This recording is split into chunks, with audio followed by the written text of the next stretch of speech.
দেখো, তৃণমূল কমিশনের এক একজন নেতা তারা বিগত 15 বছরে কয়েক কোটি থেকে শুরু করে কয়েকশো কোটি, কয়েক হাজার কোটি টাকার মালিক হয়েছে। এই সোনা পাপ্পুর নাম এসেছে। সোনা পাপ্পু কি সাহিত্যিক, শিল্পী, গান করে, ছবি আঁকে, কী করে? তোলাবাজি করে, এই বালিবাজার কাণ্ডে জড়িত।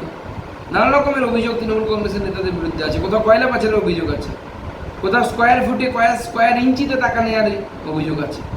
এদের বিরুদ্ধে সিবিআই ইডি হবে না তো কার বিরুদ্ধে হবে? স্বাভাবিকভাবে চোরেদের বিরুদ্ধে ইডি সিবিআই হবে, যেটা হচ্ছে খুব স্বাভাবিকভাবে হচ্ছে। এর সাথে ভোটের সম্পর্ক কী? ভোট হয়ে যাওয়ার পরেও হবে।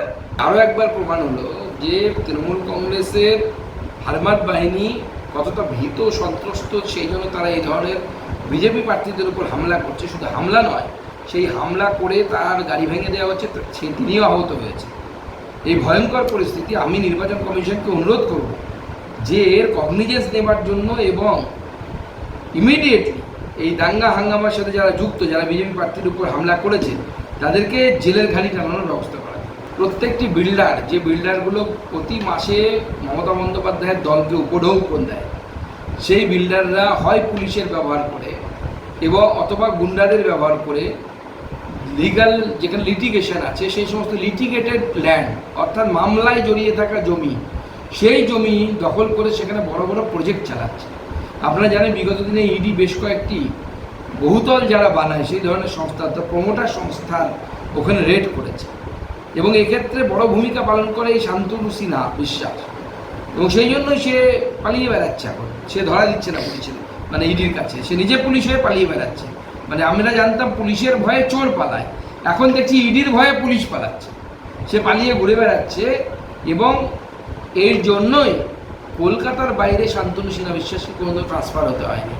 শান্তনু সিনহা বিশ্বাস কলকাতার বাইরে বলতে ওই দক্ষিণ কলকাতার মধ্যেই মমতা বন্দ্যোপাধ্যায়ের আশেপাশেই তিনি ঘুরঘুর করছেন এবং তদন্ত হওয়া উচিত। শুধু দেবাশিস কুমারের নাম যে এসছে, তিনি কি শুধু জড়িত নাকি তৃণমূল কংগ্রেসের সর্বোচ্চ নেত্রীও জড়িত?